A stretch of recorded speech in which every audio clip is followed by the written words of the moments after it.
So we're going to explore some ways that I've discovered that help us learn to love ourselves. Anybody who's studied the Course in Miracles knows that they say, forgive and love thyself. You know, it's love thy neighbor as thyself. And the thing most people seem to forget, it's as thyself. It isn't just love thy neighbor. And you can't really love your neighbor until you do learn to love yourself.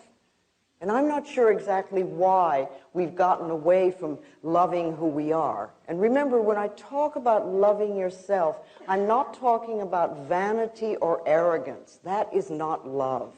That is fear. I'm talking about just really respecting and cherishing the incredible miracle that you are.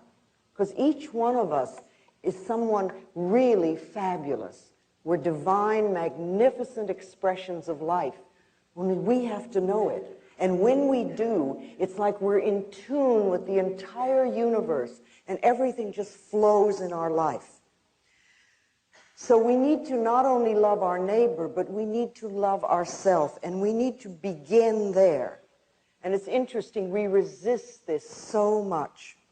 So tonight I want to share with you some of my ideas about life and how you can get to the point where you really do love yourself. When we sort of get the guidelines on how we love ourselves and we're willing to practice them consistently, it's amazing the changes we can make in our lives. You know, I'm a very simple lady, and I have very simple guidelines for life. And for some people, they're far too simplistic. They think that's just ridiculous. But over and over again, I've seen people try them and practice them, and it's amazing how they work.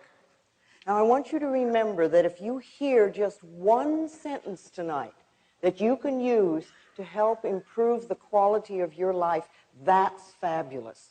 You don't have to get everything I say. You don't have to accept everything I say. You don't even have to understand it. Whatever you're hearing tonight is going into your subconscious mind, and you will use it at the appropriate time, or you'll reject it. You know, you're always in control. You can do whatever you want. I can stand here for days and tell you all sorts of wonderful ideas, but if you don't want to accept them, that's your business. We're always in control. So let's see what we can do. All right, and let's have a good time tonight improving the quality of our lives. Sometimes we think it's so serious when we work on ourselves.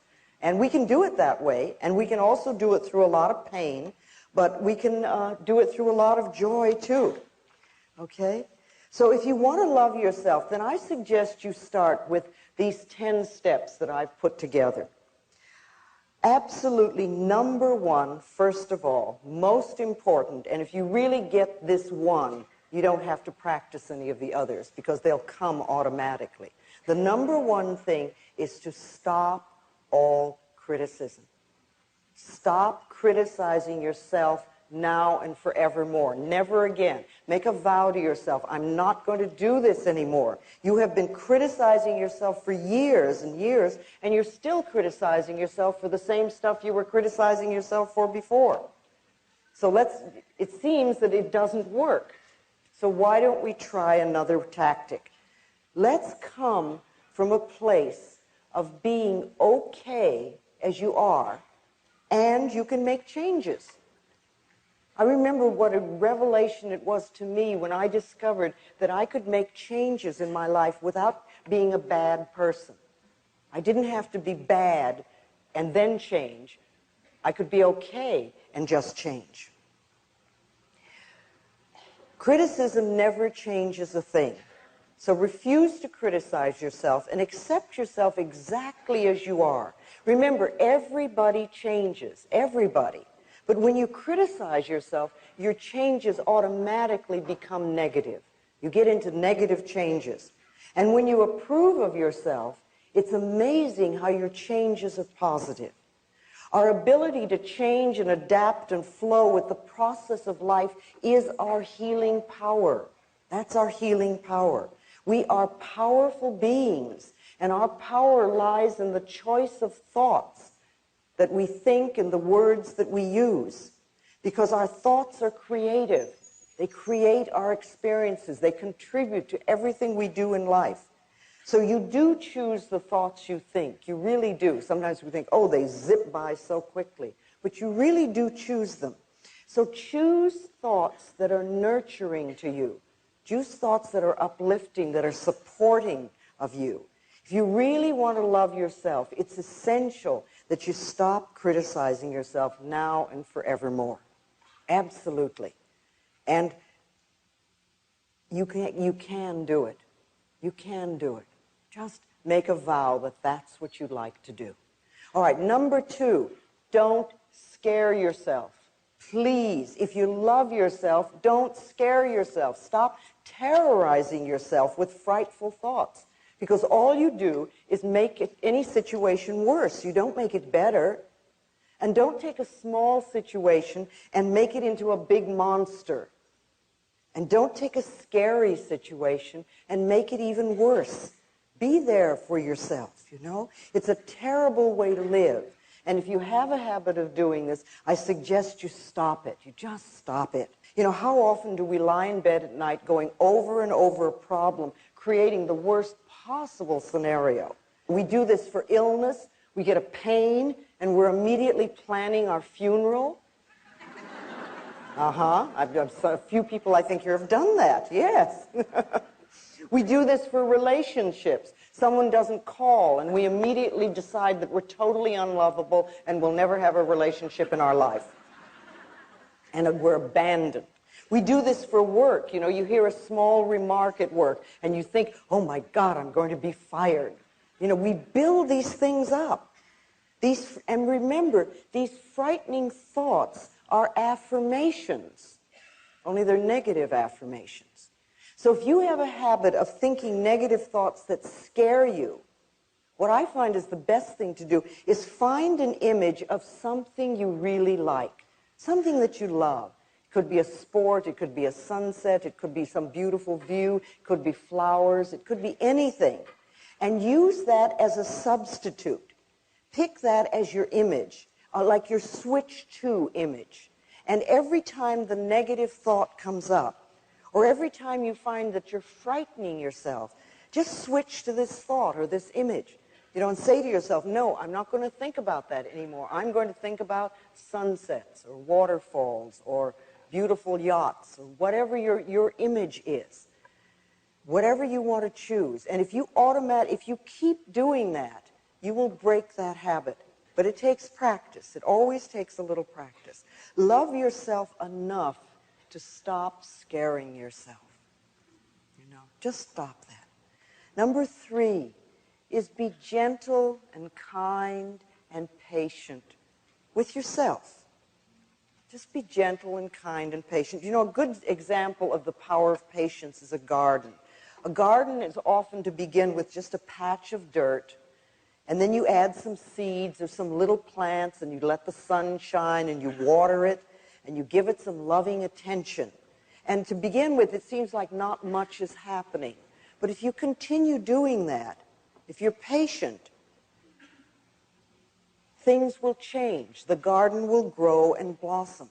And if you think of your life as like a garden, or your mind like a garden, you know, what kind of garden would you like? What kind of events do you want to have happen in your life?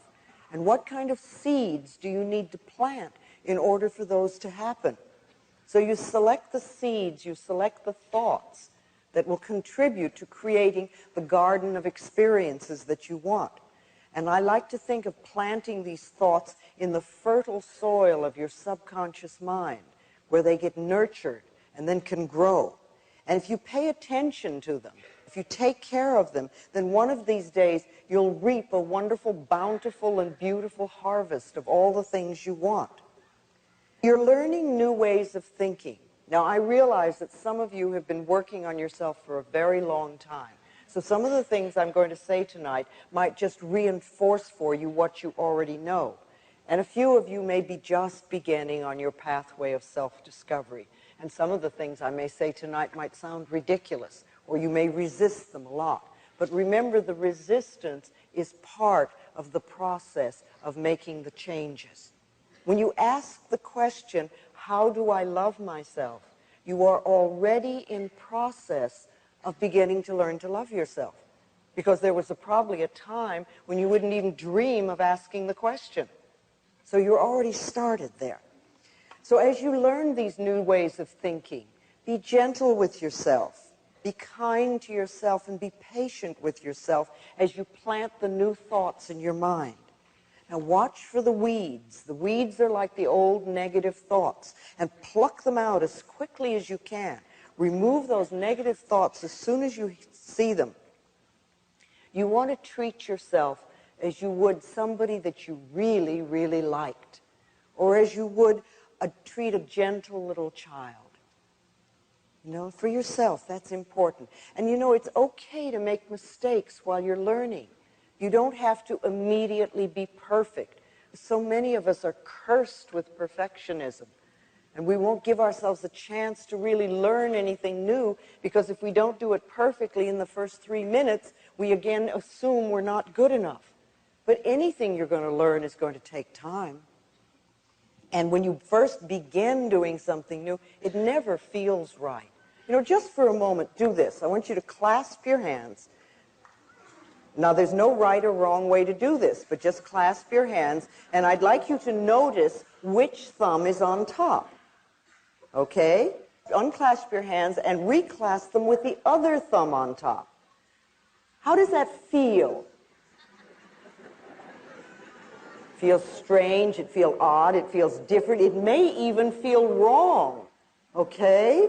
All right, now unclasp and put them the first way, and open them and put them the second way, and the first way, and the second way, and the first way, and the second way, and hold it. Now how does it feel? Not so bad. Not so wrong. We're getting a little used to it. Maybe we could even learn to do it both ways. Well, you know, it's the same thing with anything you learn. The first time you try it, it feels wrong. It feels strange. It feels different. And we immediately have a tendency to judge it. But if we just practice a little bit, it can become normal and natural. So when you're beginning to do your affirmations or change your way of thinking, just know all you need is a little bit of practice. A little bit of practice, that's all. You're not going to do everything in one day. You're not going to love yourself totally in one day. But if you can love yourself just this much more every day than you did before, like 1/4 of an inch, and every day you do a little bit more and a little bit more and a little bit more and a little bit more, do you realize in 2 or 3 months you could love yourself this much? And all you did was this much every day, just a tiny bit.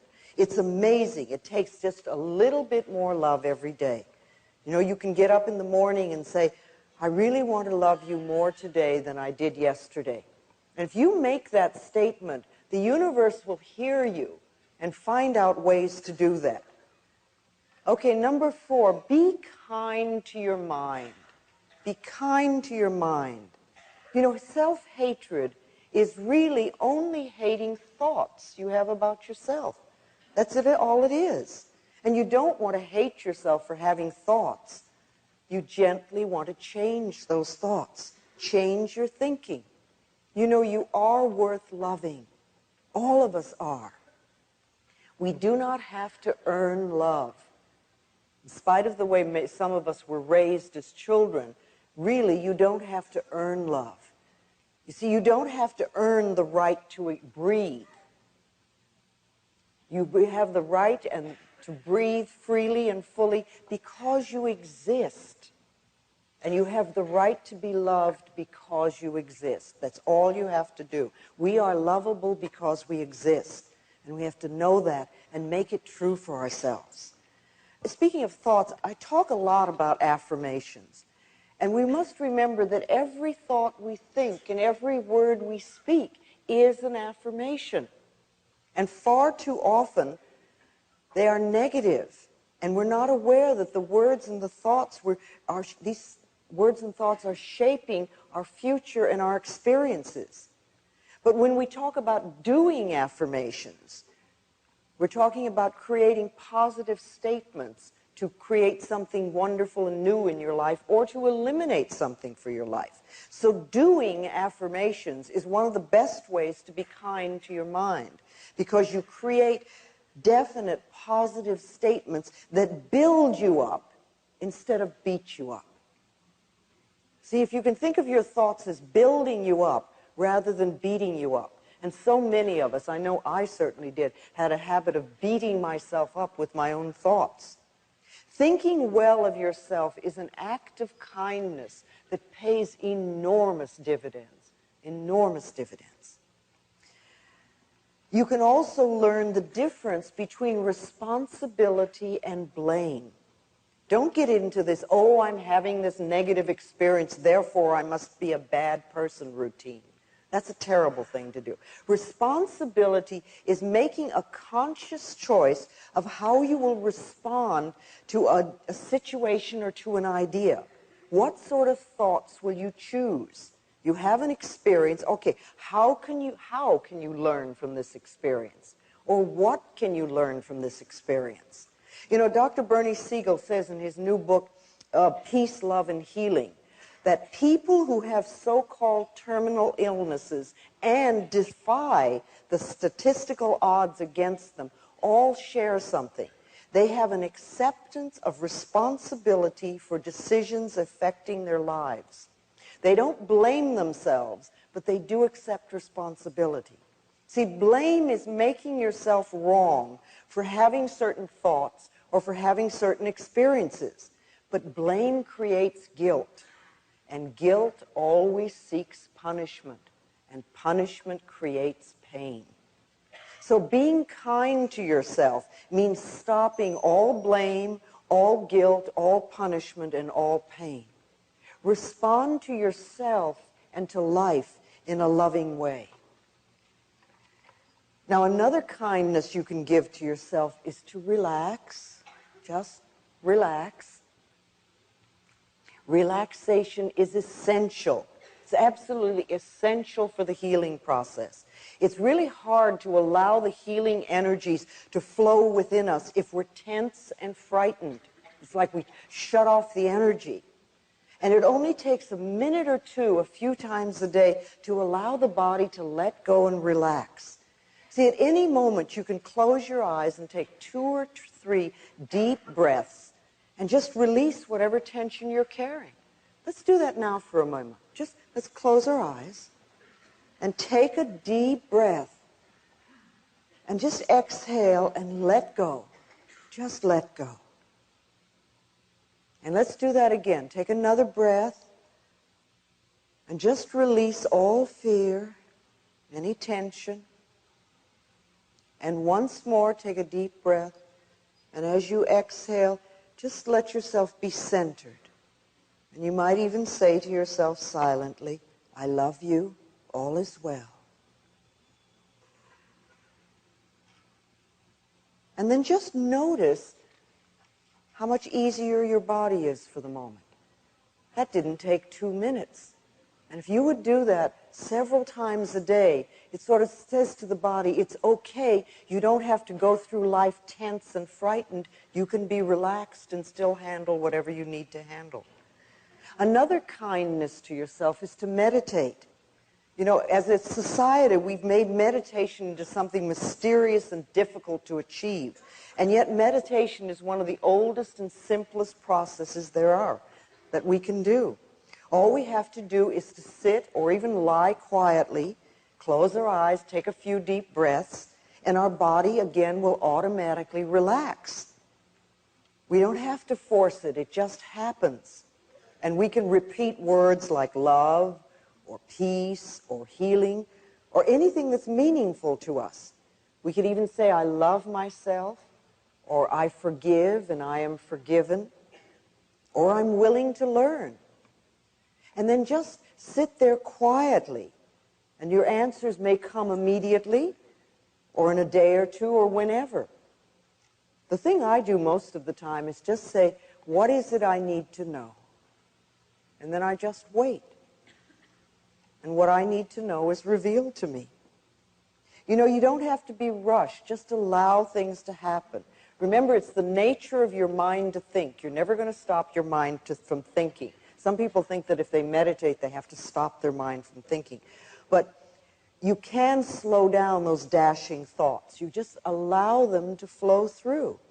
And you might, if you're meditating, just notice and sort of say, oh, that's a fear thought. Or there goes anger. Well, that's a disaster. That's an abandonment thought. You see, if you don't give them importance, then they pass through like a soft cloud on a summer day. And you just watch them go. You cannot meditate incorrectly. Any way you first attempt it is going to be right for you. If you begin anywhere and you allow it to become a habit. You see, we all have tremendous wisdom within us. Inside of us, I believe, are all the answers to all the questions we're ever going to ask. And unfortunately, most of the time, we're so busy running around creating the soap opera and drama that we call our lives that we forget to quiet down long enough to listen to us. Meditation creates the space where we can quiet down and listen to our inner selves. And you'll never have any idea how wise you are until you quiet down and listen. You can take care of yourself. You do have the answers for yourself. Become connected with yourself through sitting quietly, through meditation. You know, you can think of meditation as focusing on your inner voice. It's like you're focusing and listening.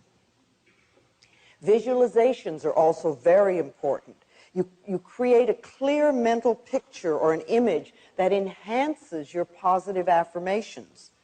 When I had cancer, I used to visualize cool, clear water flowing through my body and washing out the diseased cells, and my body responding and becoming very strong and healthy. Now, I know some people like to use visualizations of fighting their cells. They like to fight the diseased cells. I personally don't feel good about creating a war in my body. And I think it's better to use an image that dissolves, like the sun could melt, or a magician could transform, or you could use some form of love to make the positive change. But when you're using visualizations, make them positive, some picture that works for you. And everyone can visualize. Everyone. You're describing your home, having a sexual fantasy.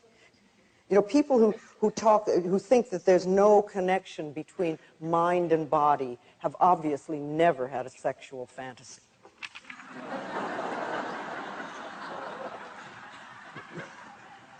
Isn't it amazing what the mind can do?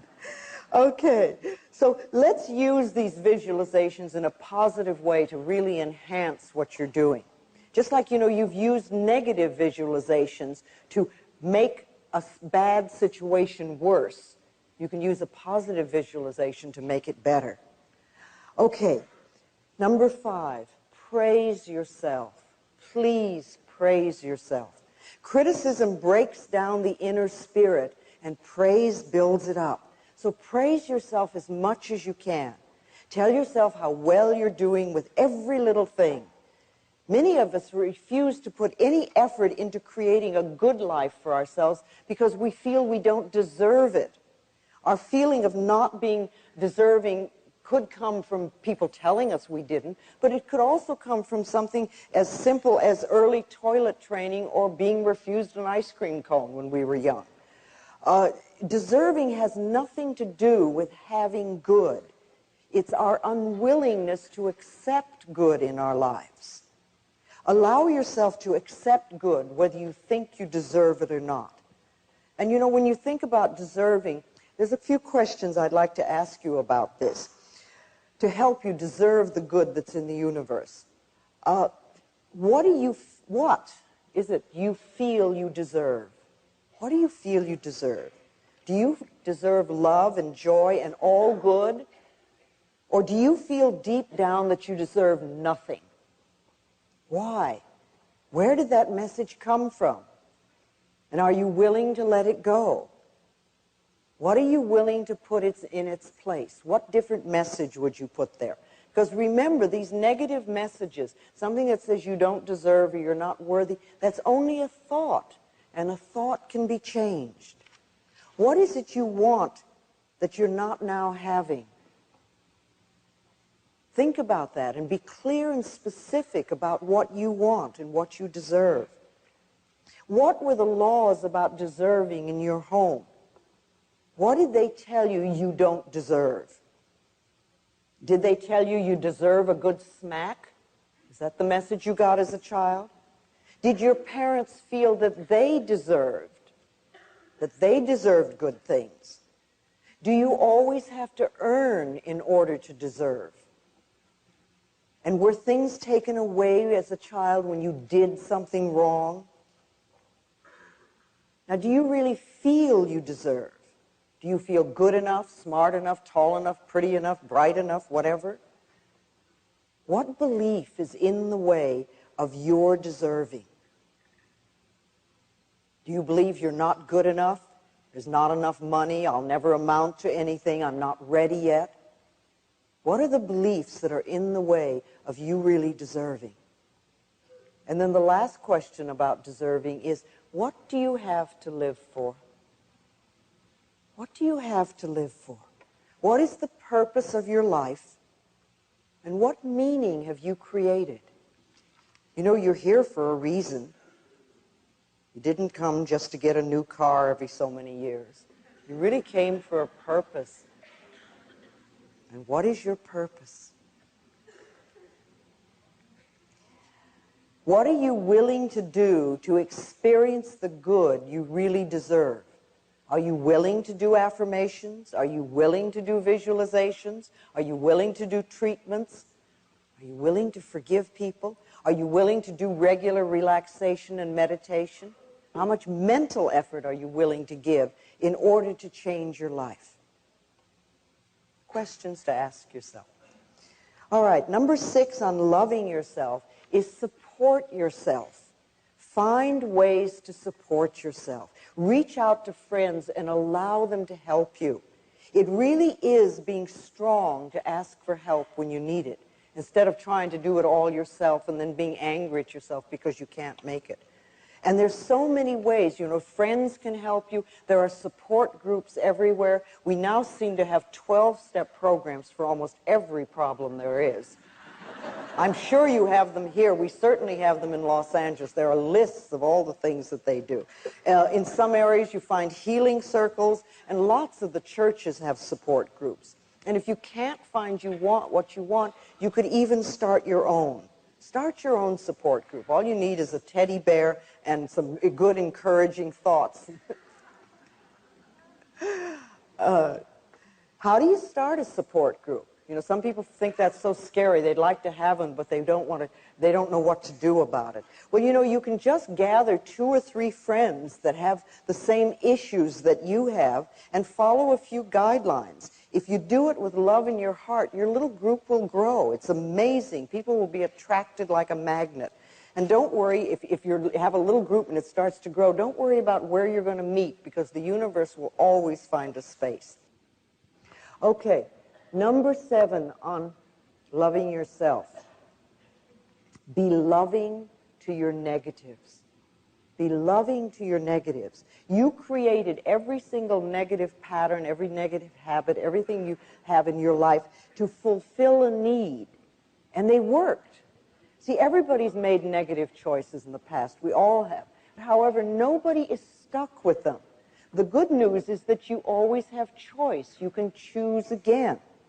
And you can always choose to let go of the old pattern, and you can choose a different and more supportive and nourishing thought. Letting go of the old negative pattern with love allows you to move into the new positive patterns with ease. It makes it so much easier. But punishing yourself, you know, with thoughts like, I hate my job, I hate this illness, or I hate this relationship, or whatever, keeps you tied to what you hate, and it doesn't allow anything new and different to come into your life. See, if you run around saying, I hate my job, then the universe gets this message, oh, hates job. So if you get a new job, I guarantee you, You'll hate your job very shortly because that's the message that you've put out. You want to release with love. Release whatever's in your life that you're not happy with now with love, and allow then the new stuff to come in. It really does. When you love yourself and you find yourself in the midst of a negative situation, you can say something to yourself like, I'm willing to release the pattern in my consciousness that contributed to this condition. And then you can say a positive affirmation, you know, like, I really deserve only good in my life. I allow the healing powers and the healing energies of the universe to flow through me, really changing my life for the better. Our thoughts and our words are very powerful. And remember, no matter what's going on in your life, no matter what negative situation you have right now, you are never wrong. You're never wrong. You're always doing the best you can until you find a better way to handle situations. I love what Dr. John Harrison says in his book, Love Your Disease. He says, it's essential that the patient is congratulated on having worked out a way to get their needs met in as safe a way as possible for them. The patient is never condemned for having multiple operations or illnesses. In fact, quite the opposite, they are congratulated. We have to understand that whatever we have in our life, we have contributed to it because it's our way of handling situations. And to be angry at ourselves because such and such is going on doesn't make any changes. It doesn't make positive changes. What we have to do is fulfill those needs in a much more positive way. And that's what we want to concentrate on. Okay, humor is another powerful releasing tool when it comes to holding on to negatives too long. Sometimes we work so hard on ourselves that we forget to lighten up. You know, laughter's healing. Norman Cousins, healed himself of illness by watching the Three Stooges films and laughing himself into wellness. He wrote a whole book on it. Okay, number 8 on how to love yourself. Take care of your body. It's the house you live in. When you're born, you move into this house, and when you leave the planet, you move out of it. So love the house that you live in and take care of it. You can find exercise that you enjoy, something that's fun to do. And then watch what you put into your body. Drug abuse is so prevalent on the planet, and it's become one of the most popular methods of escape. You know, and if you're into drugs, it doesn't mean that you're a bad person. It just means that you haven't found a more positive way of fulfilling your needs. You know, drugs beckon to us. They say, come and play with me and I will give you a good time. And it's true, for a little bit, they do. You feel wonderful. But what happens is that they alter our reality. And what isn't evident at first is the terrible price that we have to pay. After taking them for a while, the whole health deteriorates rapidly and you feel terrible all the time. And in addition, you have a negative addiction. And then, people do all sorts of things with that. Drugs lower our immune systems to very dangerous levels. And on one level, you think, well, why would we even consider taking them? Peer pressure may get us to try drugs once. But continued use is another story. I've yet to meet anyone who really loves themselves who's hooked on drugs. We take drugs to escape ourselves and our feelings. And it all begins, again, with not loving ourselves and not appreciating who we are. We take those childhood feelings of not being good enough, and then we try to wipe them out. And this method never works for the drugs or the alcohol or whatever we're using. That wears off, and then we feel worse than we ever did. And then we usually have a load of guilt, too. So we want to know that it's safe for us to feel our feelings. That's okay. Part of loving ourselves is feeling our feelings and acknowledging them. They pass through. They don't stay. Food. We use food. Food really is a fuel for our bodies to help create new cells and to give us good energy. And even though some of us may know the basics of good nutrition, we still often use diet and food to punish ourselves. It's another way. We stuff ourselves or stuff our feelings. We create obesity, we create health crises in our lives. We've become a nation of junk food addicts, unfortunately. It's like we've allowed the big food processors and their advertising to influence our eating habits. And doctors, of course, are not even taught about nutrition. If a doctor wants to learn about nutrition, it's almost like an extracurriculum subject they have to take. So they're not going to know a lot about nutrition.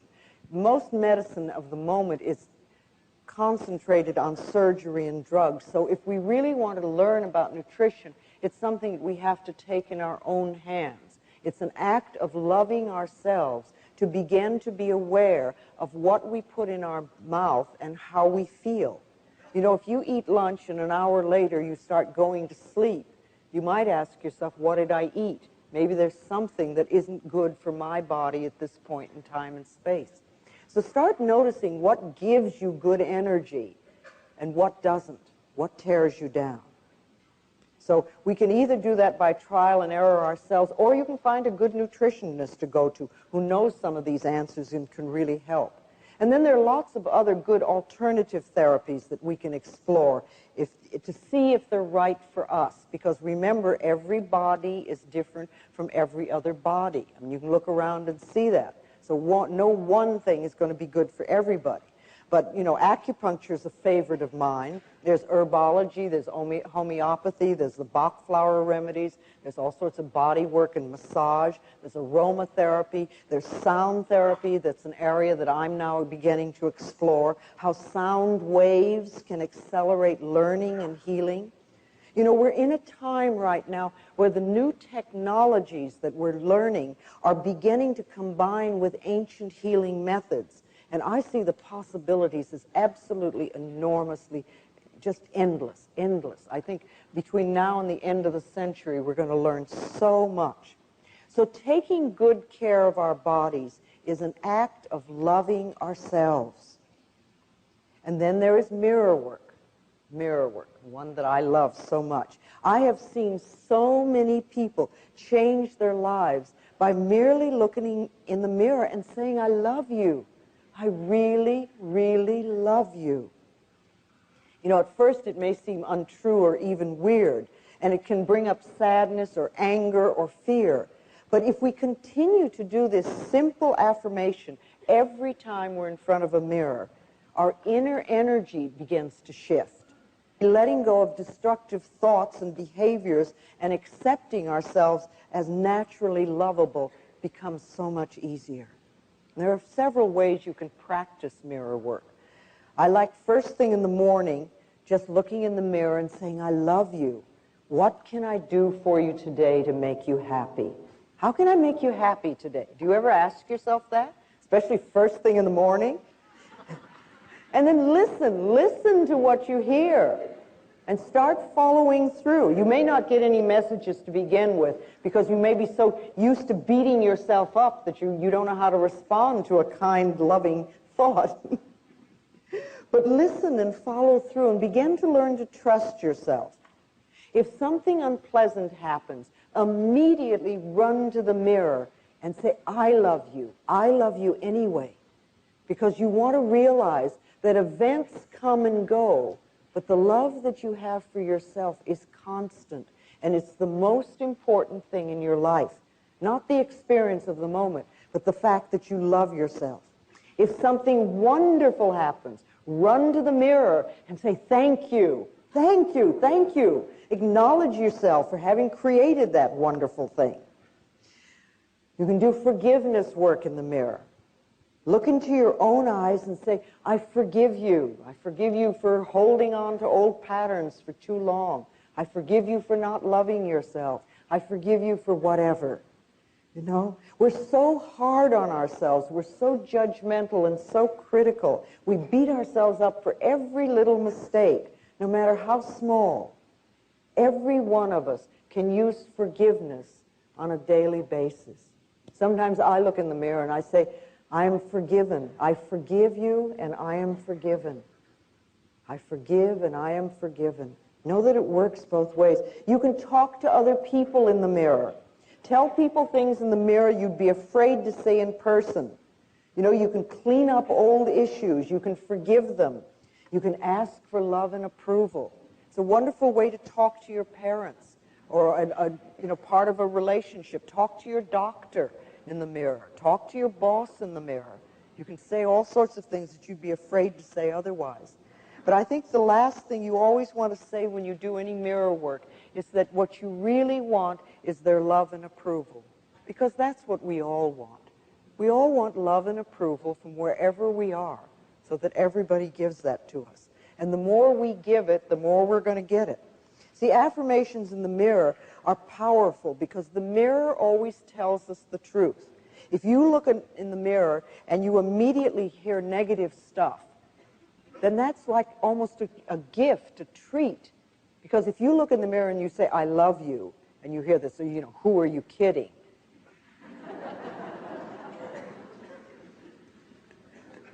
Can't be true. Then all you know is that is just an old negative thought that's passing through. And what I like to say lots of times is, thank you for sharing. Thank you for sharing.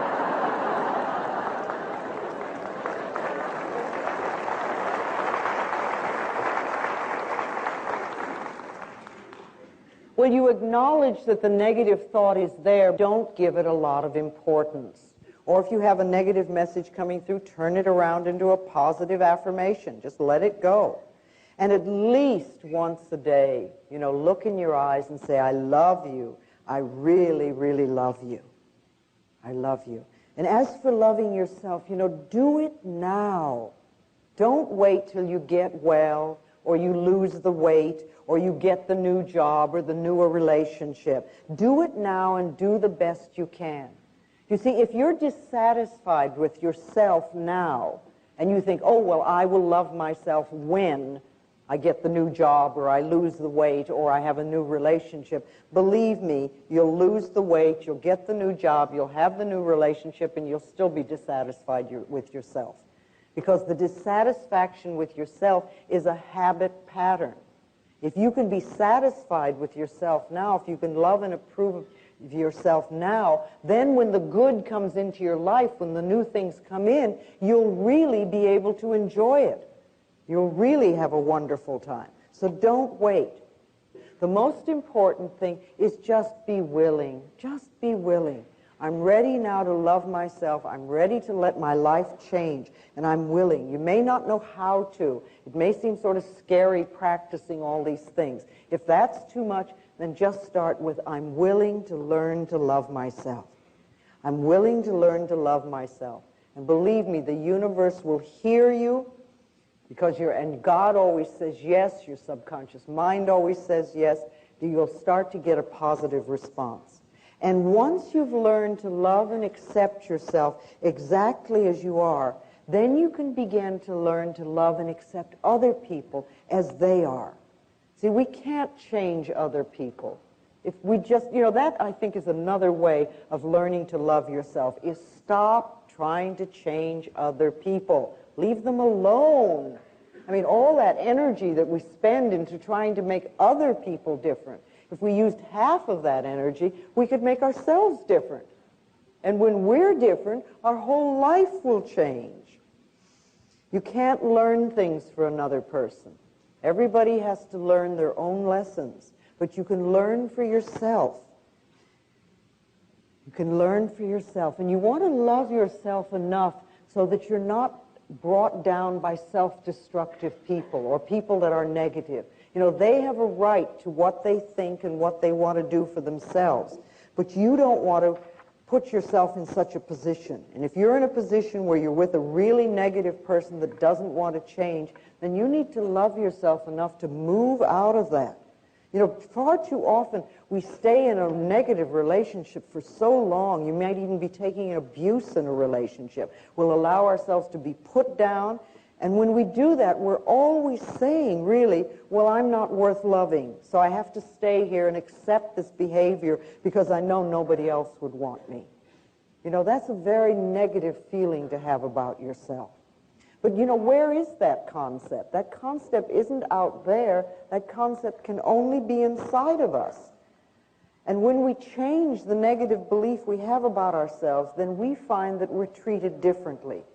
I know that I sound very simplistic and I repeat the same thing over and over again, but I truly do believe that the quickest way to change any problem in our life is to love who we are. Because it's amazing how the vibrations that we send out then are different, and the way people react to us are also different. We can't be healed and whole unless we really love who we are. So ask yourself, are you willing to love yourself? Are you willing? When we really love ourselves, we cannot hurt ourselves, and we cannot hurt another person. And that, to me, is the answer to inner peace and to world peace. Unconditional love is the goal that I think we're all here for. But it begins with self-acceptance and with self-love. You know, you've come to this planet for a purpose. You've come to fulfill yourself. And you've come to express love on the deepest level. And when you leave the planet, the only thing you're going to take with you is your capacity to love. That's it. You don't take your relationship. You don't take your automobile or your bank account or your job. You take your capacity to love. So how can you love yourself more? And how can you give more love to the planet, to the world? Over a period of time, using the principles and ideas that I've learned, I've created for myself a set of beliefs. These are what I call my basic beliefs. And my beliefs, and they work very well for me. They're simple, and yet they seem to cover all the areas of my life, and I just want to share them with you. First of all, I believe that I am always safe.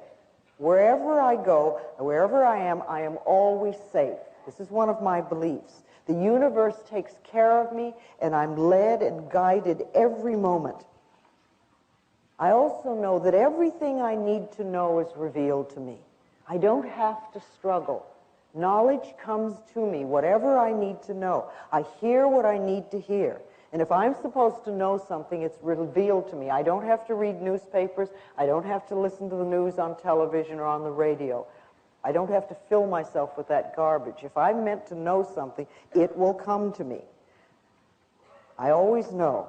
I also know that everything I need comes to me in the perfect time-space sequence. And again, I release the struggle of trying to make things happen. I speak my word for what I believe, and then I let it go. I've placed my order in what I like to think of as the cosmic kitchen. And the big chefs are working on it. Well, you know, it's true. When you do your affirmations and things, we often do them, and then we try to struggle to make them happen. But, you know, if you go to a restaurant, and the waiter or the waitress takes your order and goes off to the kitchen, you don't run after them into the kitchen to see what's happening. You assume that it's being taken care of. And you can do the same thing, you know. You do an affirmation for something and you want, and you say, okay, that's taken care of. Every time you think of it, you know it's taken care of it. So I deal with what's in front of me, and I know that what is right for me will come to me in the perfect time-space sequence. And so much good comes into my life. Some of it I ask for, and some of it, and much of it I haven't even thought of. When you love yourself, it's amazing what comes into your life. Okay, I also believe that life is a joy and filled with love. And as I choose to believe this, it becomes true for me. I awaken in the morning with joy in my heart, and I find it almost everywhere I turn. See, the heart's job is to lovingly pump joy throughout our bodies. And all we have to do is get our negative thoughts out of the way and allow this to happen. What we give out comes back to us. So what you're believing is going to come back to you as true. Okay, I also believe I am loving and I am loved. And I operate from the loving space of the heart as much as I can. Now, this is a lesson for all of us, and we're not there all the time. Every time I find myself off track, I try to bring myself back, because by giving out love, of course, it comes back to me multiplied. And there's so much love in my life these days. It's just incredible. I could never have imagined it. Never. Okay, I also know that I prosper wherever I turn. See, I've never gone for the money. I've always asked myself, how can I help? And I know that the quickest way to increase our income is the mental work that we do. The beliefs we choose to accept either attract or repel money and other forms of prosperity. My income is constantly increasing is another affirmation I've chosen to accept and believe. My income is constantly increasing, because that means wherever you start, it can always grow. So I prosper wherever I turn, and my income is constantly increasing. I also know and believe that I am willing to grow and to change. See, I don't believe that I know everything. I don't think I'm on some plateau and I know it all. I know that there's so much more to learn. I'm well aware of that. And I'm open and receptive to new ideas and to new knowledge and to new insight. And I allow them to come in. And when I find something new, I'm willing to shift what's inside of me. And I do that periodically. I'm so different than I was 20 years ago. My goodness. I'm willing to look at myself. See, I know that I can become more of who I am. I don't believe that we become better people, because that always implies that you're not good enough. But I think we can become more of who we are. See, growing and changing is wonderful. I'm willing to let go of whatever doesn't work for me anymore. And I know that growing and changing are just aspects of life. The other thing I know for myself is that all is well in my world. See, if I know that all is well in my world, then it doesn't much matter which direction my life turns in, because it'll always be good. So I trust life to take me where I'm supposed to go, and that everything will always be for my highest good. And these beliefs work for me. Now, what kind of beliefs would you like to live by? See, create a set of beliefs that you would like to live by, and then start affirming them and know that they're true for you. They'll help you carry you where you want to go. That is part of loving yourself, creating a set of guidelines that work for you. So you want to love yourself, you want to love other people, you want to release your negative patterns and negative thoughts. Practice unconditional love as much as you possibly can, because it'll change your own life enormously. Do everything you can to be happy and to bring joy into your life. All right. What I want to do now is bring Jerry Florence out, and we're going to do a meditation. Dr. Jeffrey Thompson of Solana Beach, California, is a pioneer in the use of sound frequency for healing. And he recorded my voice and has electronically processed it. And Jerry Florence is going to play that sound as part of tonight's meditation. So